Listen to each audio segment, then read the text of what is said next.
Bom dia, gente. Bom dia. Hoje é sexta-feira, nossa, sexta-feira, já 21 de dezembro, Natal se aproximando. Esse é o Paz e Bem de número 38. Eu sou o Mauro Lopes e já começo pedindo, se você não está inscrito, não está inscrita no canal, por favor, inscreva-se. Nós vamos ampliando essa rede do bem, essa rede de paz e bem.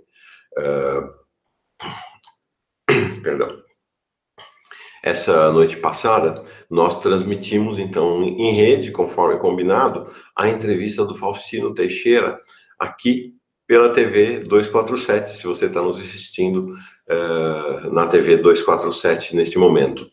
Então, está na coleção de vídeos, tanto já da TV 247, quanto da TV do canal Paz e Bem, eu diria, histórica entrevista do Faustino Teixeira, ao redor da temática do diálogo interreligioso, da mística interreligiosa, mais ainda, né, da espiritualidade que se projeta para além das fronteiras institucionais das religiões. Foi realmente fantástica. Esse programa de hoje tem a ver com Faustino, tem a ver com algo que o Faustino, com um toque que o Faustino me deu. Os cachorros vão participar de novo do nosso encontro hoje. Tem gente passando na rua, tá vendo?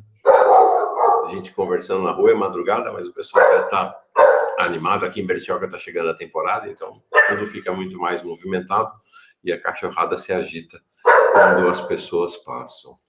O Faustino tem a ver com uma das vertentes ou uma das personagens, uma das protagonistas do programa de hoje. Como é que surgiu esse nosso encontro de Paz e Bem?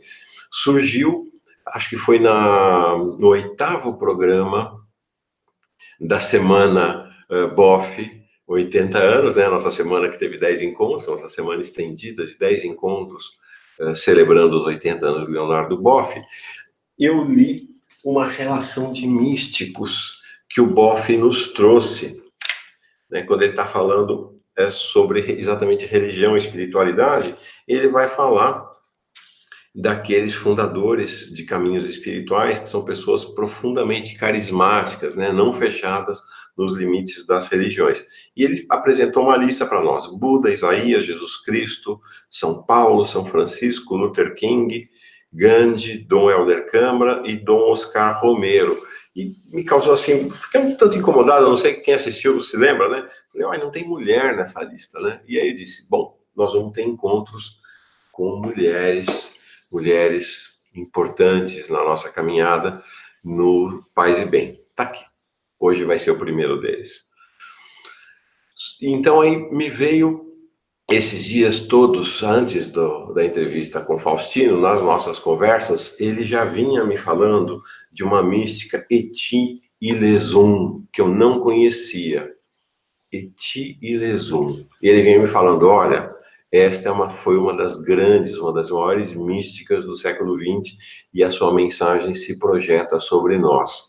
Tem orações da Eti Ilezum aqui no livro do Faustino com o Frei Volney, tá? Livro que tem nos acompanhado, né, em vários encontros, as orações da humanidade, que recolhe orações de diversos caminhos de espiritualidade, né? Orações / poesias, não é? E tem 3 da Eti Ilezum lá.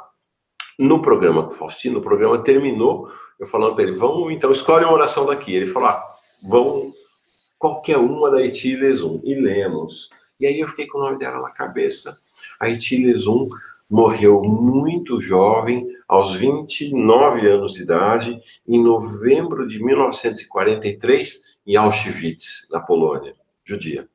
Uma jovem judia pouco afeita à temática da religião e que fez uma aproximação muito bonita, um mergulho muito bonito no seu encontro com Deus ao longo da vida, ao longo da sua vida tão curta, né? Ao longo da sua vida jovem. Morreu em Auschwitz. Ela que trabalhava com o Conselho Judaico, auxiliando os judeus nos campos de concentração, acabou morta em Auschwitz, ela e toda a sua família. Aí eu falei, opa, tem outra mística que eu conheço com que também morreu em Auschwitz, Edith Stein. Edith Stein, e veja que interessante, ela morreu, né, que coincidência trágica, mas ao mesmo tempo profética. Etile Zun morreu aos 29 anos, em novembro de 43, em Auschwitz. Um pouco antes, um pouco mais de um ano antes, Edith Stein tinha também sido assassinada, morrido na câmara de gás, em Auschwitz, em 9 de agosto de 1942. Um pouco mais velha que Etile Zun, aos 50 anos de idade. Etile Zun fez uma caminhada à margem das instituições nesse seu encontro com Deus. Edith Stein, profundamente mergulhada no judaísmo, numa família crente, uma família judaica muito tradicional, na Alemanha. Naquela época nem era Alemanha, mas não me lembro da cidade de Edith Stein, mas a cidade alemã, e ela se converte ao cristianismo, se torna monja carmelita, e vai inclusive adotar o nome de Teresa Benedita da Cruz. Ela é arrancada do Carmelo, né, do mosteiro carmelita na Holanda, e acaba morta em Auschwitz. Mas ela é, como Etile Zun, uma mártir judaica. Ela não foi morta por ser monja carmelita, foi morta por ser judia. Uma intelectual judia de primeira linha, assim, fantástica. Uma mulher, uma feminista, fantástica. E, opa, tem uma terceira profeta mística, também mártir dos campos de concentração. E essa nos é mais conhecida. Olga Benário Prestes. Olga Benário Prestes morreu um pouco antes de Edith Stein, em 22 de abril de 1942, numa idade intermediária entre as outras duas, aos 34 anos, na câmara de gás no campo de Bernburg, Auschwitz na Polônia, o campo de Bernburg na Alemanha. Então, em abril de 42, Olga Benário Prestes foi morta pelos nazistas. Em agosto de 42, Edith Stein, e em novembro de 43, Etile Zun. 3 mulheres profetas, 3 mulheres místicas, 3 mulheres mártires. Alguém pode perguntar, mas opa, Olga Benário Prestes, comunista, ateia, sim, profeta, mística, mártir. O que é um profeta ou uma profeta? O profeta não é aquele que tem visões, né, que fica, daqui a 15 anos vai acontecer tal ou qual coisa. Isso é bobagem, essa visão de profeta, de profetismo, é uma visão distorcida. O profeta, a profeta, é aquele que, mergulhado na realidade em que vive, denuncia esta realidade, denuncia as estruturas injustas desta realidade, e aí sim aponta para o futuro. Aponta para o futuro de esperança, aponta para o caminho de saída desta realidade profundamente injusta. Estes são os profetas e as profetas bíblicas. Estas são as profetas que com quem nós vamos caminhar hoje. Etile Zun, Edith Stein e Olga Benário Prestes. Todos, a gente vai olhar na Bíblia, os profetas e as profetas são perseguidos, são mortos pelo sistema. Jesus Cristo foi morto pelo sistema. Jesus Cristo era a profecia em si mesmo, né? Ele era o profeta, a profecia. É uma denúncia radical do sistema e o anúncio do que vem. O que vem? O reino de Deus, o reino da justiça e da paz. É esse mesmo anúncio que Etile Zun, que Edith Stein e Olga Benário Prestes faziam, o reino da justiça e da paz, ao denunciar. Então, profeta. Místico, mística. Quem é a mística? A pessoa mística, ao contrário do que se pensa, não é aquela que levita, né? Não é aquela que está imersa em visões sobrenaturais. Não. O místico, a mística, tem tudo a ver com a ideia da profecia. O místico e a mística é aquele e aquela que é fiel no caminho do segmento. Qual segmento? do segmento para o reino da justiça e da paz. Este é o místico, esta é a mística, é aquele que no seu cotidiano, na sua vida, segue persistentemente esse caminho. Então dá para ver que profeta e místico são duas palavras de sentido muito aproximado. E aí o profeta, a mística, o místico estão sempre com a possibilidade de serem martirizados, de serem mártires. Qual é a origem etimológica da palavra mártir? Mártir é testemunha. A profeta, a mística, o profeta, o místico dão testemunho com a sua vida da denúncia do sistema e da possibilidade, da novidade do novo tempo, do tempo do reino da justiça e da paz, ou como Jesus o chamava, o reino de Deus. Como Olga Benário Prestes dizia, o comunismo. Então, o mártir é aquele que acaba tendo a sua vida roubada, sendo assassinado, sendo morto, sendo massacrado, porque é profeta, é mística. Aí ela é assassinada. O seu testemunho chega ao limite da existência, ultrapassa a sua própria existência física para se tornar mártir, pessoa viva entre nós, para sempre. Projeta-se para a vida eterna. Não é assim? Durante o nazismo na Alemanha, houve um campo feminino, um campo só para mulheres, que era o campo de Ravensbrück, na Alemanha também. Foi um dos primeiros campos abertos em 39 e um dos últimos a serem libertados em 45. Passaram 130 mil mulheres por este campo. 130 mil mulheres. Muitas mártires, muitas morreram, muitas sobreviveram também a este campo.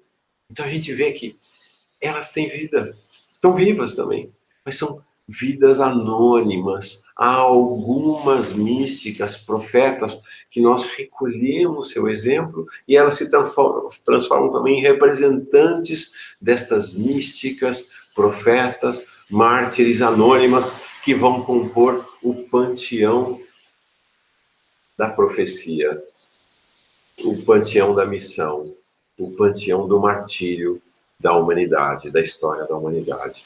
Então, 3 delas estão recolhidas para o nosso encontro de hoje. Eti Lezum, Edith Stein, Olga Benário Prestes. É com ela que nós caminhamos.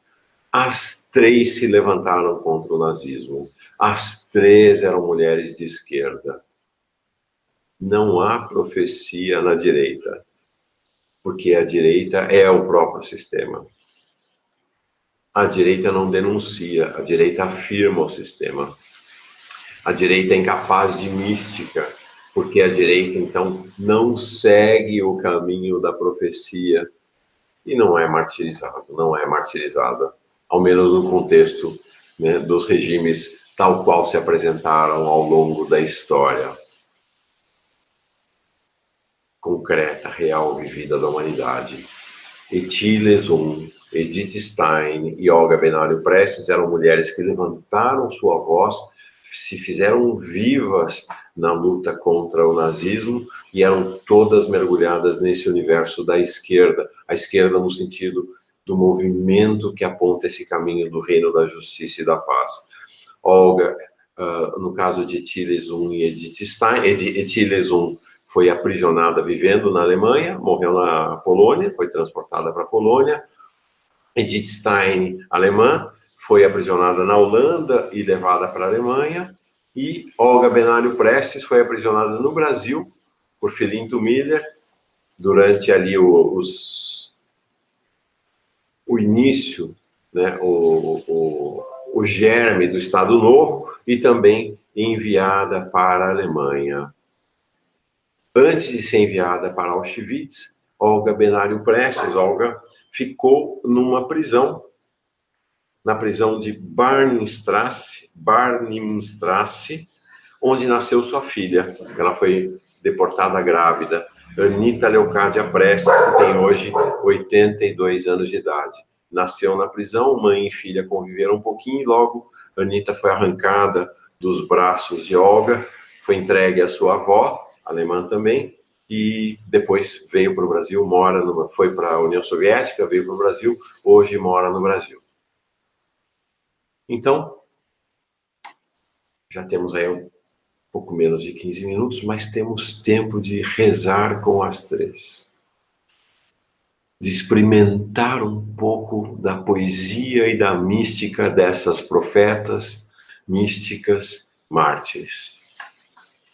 Vamos começar pela mais jovem, Etiles I, aqui no livro do Faustino, As Orações da Humanidade. Vou ler a oração de número 355 do livro. Nos braços nus da vida. E foi novamente como se a vida, com todos os seus segredos, estivesse próxima de mim, como se eu a pudesse tocar. Tive a sensação de estar a repousar no seio desnudado da vida e de lhe ouvir o suave bater do coração. Jazia nos braços nus da vida e ali me sentia imensamente segura e protegida. E pensei, como isto é estranho, há guerra, há campos de concentração. Pequenas crueldades amontoam-se em cima de pequenas crueldades. Quando caminho pelas ruas, sei que em muitas casas por onde passo, há ali um filho que está preso. E ali o pai está refém. E ali tem de suportar a condenação à morte de um filho de 18 anos. E estas ruas e casas ficam perto da minha própria casa. Sei de tudo isto. E continuo a enfrentar cada pedaço de realidade que se me impõe. E, no entanto, no momento inesperado, abandonado a mim própria, encontro-me de repente encostada ao peito nu da vida e nos braços dela. E os braços dela são muito macios e envolvem-me de modo muito protetor. E nem sequer consigo descrever o bater do coração. Tão lento e regular, e tão suave, quase abafado, mas tão fiel, como se nunca mais findasse, e também tão bondoso e compassivo. Este é, pois, o meu sentimento da vida, e creio que não há nenhuma guerra ou crueldade humana gratuita que o possam modificar.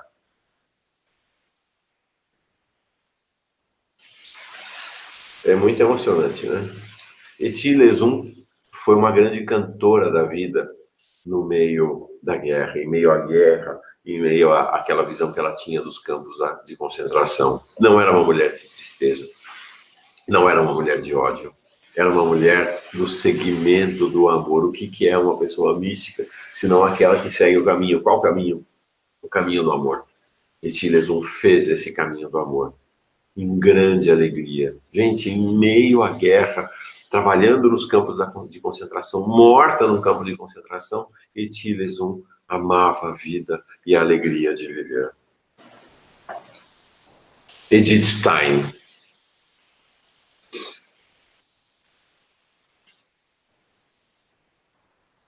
Ó doce luz. Ó doce luz que me envolves e ilumina as trevas do meu coração. Tu me guias como a mão de uma mãe. Se eu me soltasse, não poderia dar um só passo mais. És o círculo que me circunda e me encerra em si. Separada de ti, eu cairia no abismo do nada, do qual me elevaste até ao ser. Está mais perto de mim do que eu de mim mesma. Mesmo assim, és inacessível e incompreensível. Nenhum nome pode te conter. Ó Espírito Santo, amor eterno. Maravilhoso, não é? E vejam o diálogo profundo que há entre a oração poesia de Edith Stein e a oração poesia de Etiles I.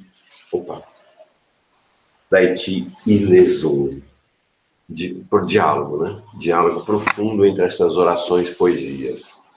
Olga Benário Prestes. Vou ler E vou puxar agora aqui do computador a oração poesia de Olga. Qual é a oração poesia de Olga? Não está no livro do Faustino. Não está no livro do Faustino. Eu vou apontar para vocês. Está no site do Instituto Luiz Carlos Prestes, né? Seu marido foi o Cavaleiro da Esperança.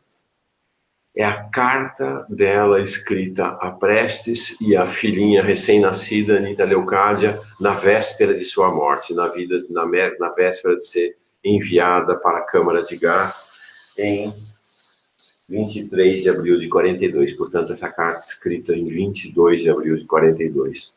Queridos, amanhã vou precisar de toda a minha força e de toda a minha vontade.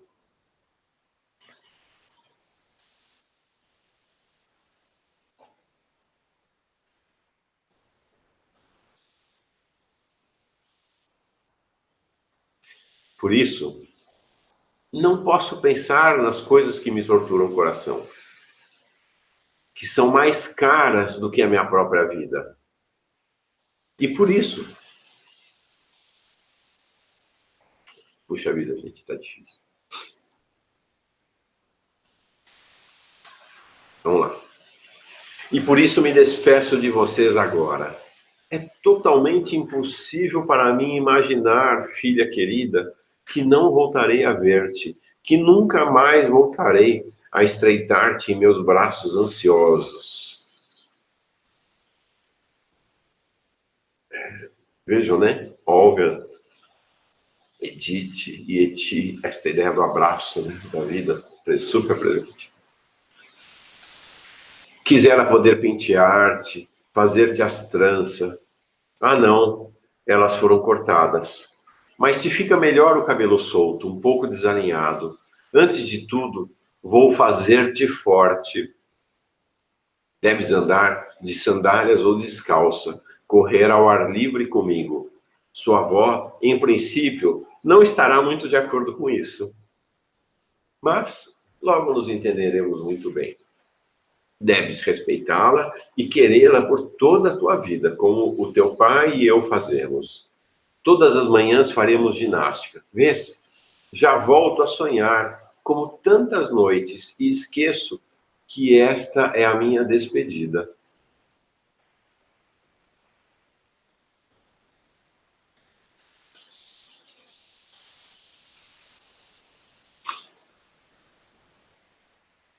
Puxa, não estava no plano, desculpa.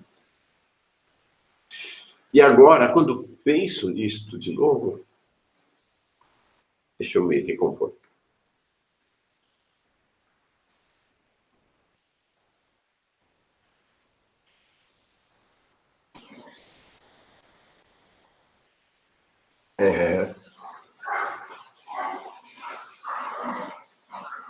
Essas três profetas místicas, mártires, são muito atuais para nós, né? No momento em que o neofascismo está às portas de se instalar no Brasil, agora a partir de 1º de janeiro, a realidade que elas viveram é uma realidade que acabou se aproximando muito de nós, né? Então, a oração, poesia, a carta de Olga, que é uma oração poesia também, nos evocam muito uma realidade que está próxima de nós, né?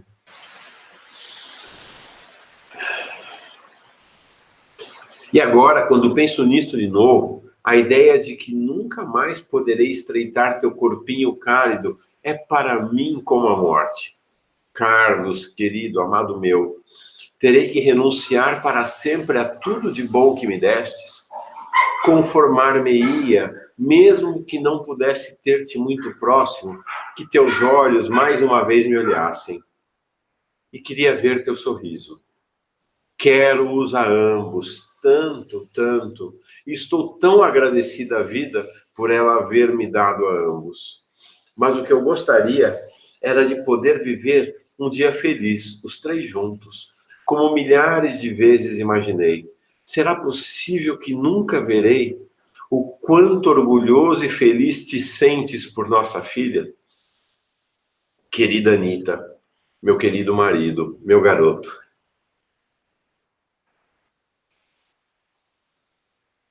Choro debaixo das mantas para que ninguém me ouça, pois parece que hoje as forças não conseguem alcançar-me para suportar algo tão terrível.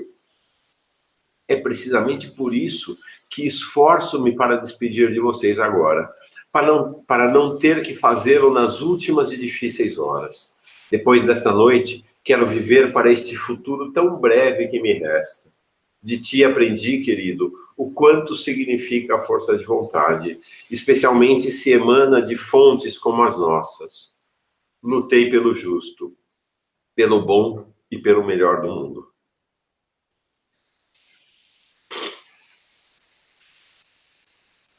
Prometo-te agora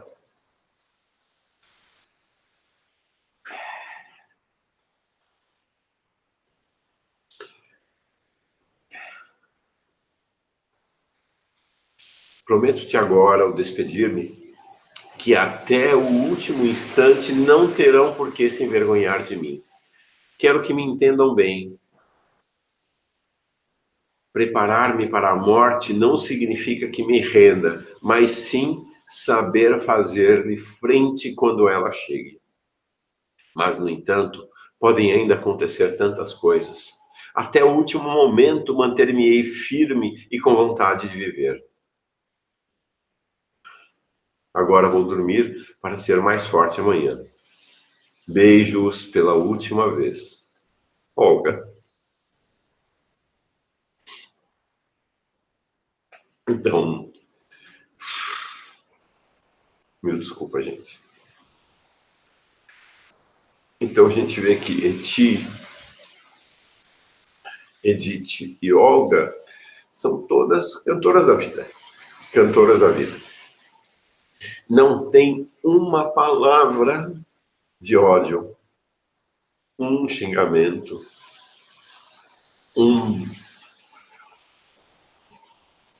um desejo de morte de ninguém. É puro desejo de vida. 3 profetas da vida, 3 anunciadoras da vida, 3 místicas que fizeram e fazem, com seu exemplo, com sua poesia, com sua vida, o caminho de seguimento na busca de um tempo, lugar de justiça e paz. E uma característica comum a todas elas, esta alegria profunda de viver que os nazistas não conseguiram roubar. Tem aqui o trecho, o Instituto Humanitas Unicinos acabou de lançar um caderno, Faustino teve um papel importante na preparação desse caderno, dedicado a Eti Islum. Eu vou... Ilesum, Eti Ilesum, tenho muita dificuldade com o sobrenome dela. E eu vou colocar na descrição do vídeo o link para esse caderno, é maravilhoso. A Mariane Anelli, poeta também, fala sobre o finzinho da vida de Eti Ilesum. Vejam que interessante. Ela tem uma entrevista dela no caderno. Essa partida de Eti Ilesum cantando, porque ela... a pergunta é assim, entre tantas imagens fortes de Eti Ilesum, está aquela que do trem que vai levá-la ao campo de concentração para a morte, ela joga para a amiga um cartão que diz: deixamos o campo cantando. O que essa passagem revela sobre essa mulher? Essa partida de Eti Ilesum cantando é realmente impressionante, lembrando que no mesmo trem, uns vagões à frente, iam seus pais e o irmão mais novo. Isso revela exatamente o que a própria Eti expressou nos seus cadernos um ano antes, que não se sentia nas garras de ninguém. Era uma mulher livre. Livre. A maneira como essa mulher age coincide com o que ela sente, pensa e escreve. Quando passa a frequentar, ainda voluntariamente, o campo de Westerbork, é como se estivesse pronta para aceitar Auschwitz como qualquer outra coisa terrível, porque àquela altura já nada podia quebrá-la por dentro. Sua alma não estava em jogo nessa partida. Por isso, ela partiu com uma, talvez incompreensível para nós, alegria de viver. Alegria de viver. Aqui, Edith Stein. E a gente viu Olga, aqui Edith Stein. Ela, numa parada em Westerbrock, exatamente, Westerbork, este campo a que se refere, onde Eti, veja que vidas convergentes, né? Nesse campo onde Eti trabalhava, Edith Stein parou no trem a caminho de Auschwitz. Teve uma parada ali. E ela, então, 3 dias antes da morte dela, escreve o seguinte bilhete que alguém fez chegar à sua superiora no Carmelo de Este, na Holanda, depois. Querida madre, quando vossa referência receber a carta de P, um nome elegível, ficará sabendo o que ele pensa. Parece-me que nas circunstâncias atuais é melhor nada tentar. Abandono-me, porém, nas mãos de vossa reverência, deixando-lhe a decisão. Estou contente com tudo. Um mistério, né? O mistério da alegria da vida. Essas 3 mulheres, Eti, Edith e Olga, são cantoras da alegria da vida. Diante de todas as diversidades, diante de qualquer diversidade, diante da diversidade limite, da morte. Bom, nunca fizemos um Paz e Bem tão longo. Já vamos para mais de 30 minutos. Eti, Edith, Olga. As profetas, místicas, mártires, que são nossas guias. Um minutinho, vai, para silenciar. 1 minuto. Façamos uma...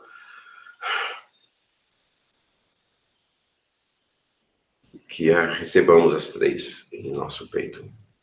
Olhos fechados, respiração profunda, silêncio.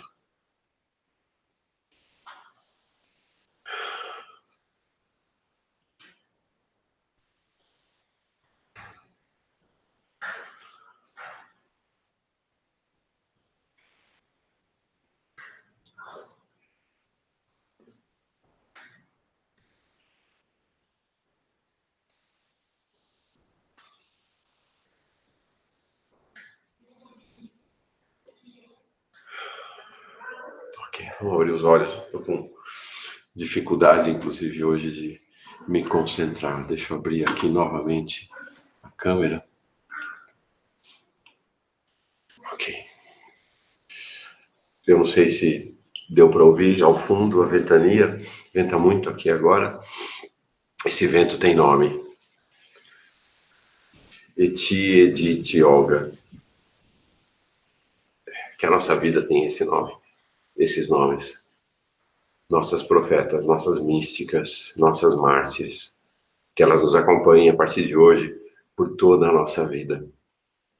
Com sua alegria, seu desejo de viver, sua esperança, sua oração, sua poesia. Paz e bem, gente. Paz e bem.